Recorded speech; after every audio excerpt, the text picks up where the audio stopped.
Oke, di bahasan kali ini kita akan coba sesuatu yang unik banget. Kita akan menggabungkan sebuah ilusi optik dengan sebuah kisah kuno untuk ngomongin soal persepsi. Jadi, Anda bukan cuma akan dengerin cerita, tapi juga ikut ngerasain langsung gimana sesuatu yang tadinya nggak kelihatan, tiba-tiba bisa jadi jelas banget. Siap? Langsung aja ya. Saya punya satu tantangan nih buat menguji mata dan pikiran Anda.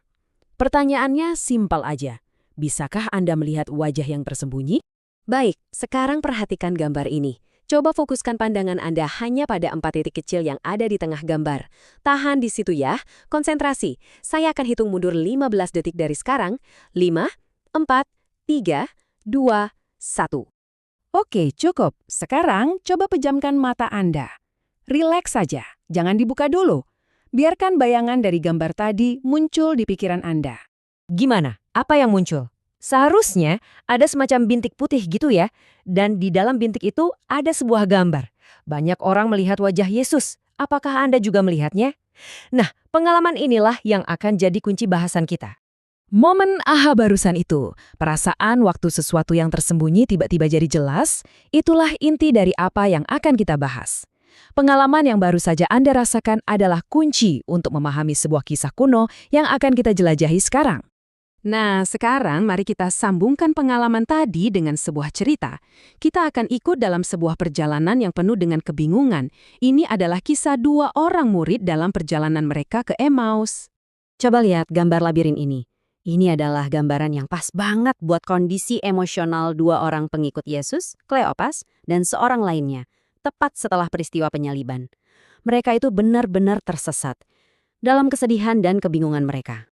Jadi, coba bayangin situasinya. Mereka ini jalan kaki jauh, sekitar 11 kilometer, sambil terus ngobrolin semua kejadian yang baru aja menghancurkan dunia mereka. Kitab suci menggambarkannya dengan jelas. Wajah mereka muram. Ya gimana nggak muram? Harapan mereka hancur total. Orang yang mereka yakini akan membebaskan Israel, malah dihukum mati. Terus di tengah-tengah rasa putus asa itu, tiba-tiba ada orang asing yang gabung dalam perjalanan mereka. Dia nyamperin mereka dan mulai ngobrol, nanya apa sih yang mereka bicarakan dengan raut muka sesedih itu. Dan ini dia, bagian kuncinya. Ayat ini bilang ada sesuatu yang menghalangi mata mereka untuk mengenalinya. Mirip banget kan sama ilusi optik tadi? Jawabannya ada tepat di depan mereka, tapi mereka nggak bisa melihatnya. Nah, ini membawa kita ke puncak ceritanya, yaitu momen pengenalan, momen aha yang mengubah segalanya bagi kedua murid ini. Lihat deh perbedaannya di sini. Kontras banget. Sebelum momen itu, mereka digambarkan sebagai orang yang muram, lamban hati, dan pastinya nggak ngenalin siapa yang ada di depan mereka. Tapi sesudahnya, wah, mereka jadi bahagia, bersemangat, dan bahkan langsung lari balik ke Yerusalem untuk ngasih kabar baik. Perubahan yang luar biasa kan? Jadi, gimana ceritanya momen pengenalan itu bisa terjadi? Waktu mereka sampai di Emmaus, hari sudah mulai gelap. Karena keramahan mereka, mereka mengajak orang asing ini untuk tinggal dan makan malam bersama. Dan ternyata, di meja makan itulah semuanya terungkap. Bukan lewat kata-kata yang hebat, tapi melalui sebuah tindakan yang sangat sederhana dan akrab. Dia mengambil roti, mengucap syukur, memecah-mecahkannya, dan mulai memberikannya kepada mereka. Dan klik. Saat itu juga mata mereka seolah-olah terbuka. Mereka akhirnya sadar siapa orang asing ini. Itu adalah Yesus, guru mereka yang telah bangkit. Dan yang lebih menakjubkan lagi, begitu mereka mengenalinya, dia langsung menghilang. Seolah-olah misinya sudah selesai. Dia nggak perlu ada di sana secara fisik lagi, karena kepastian itu sekarang sudah ada di dalam hati mereka. Jadi, apa inti dari semua ini? Mari kita bedah kekuatan dari metode pengajaran ini. Ini bukan cuma soal cerita, tapi tentang bagaimana menemukan apa yang selama ini tersembunyi. Dengan kembali ke ilusi optik di awal, tujuannya jadi jelas banget. Pelajaran ini dirancang untuk membantu kita sadar bahwa apa yang kita cari, dalam konteks ini adalah kehadiran Tuhan, seringkali sudah ada di depan kita.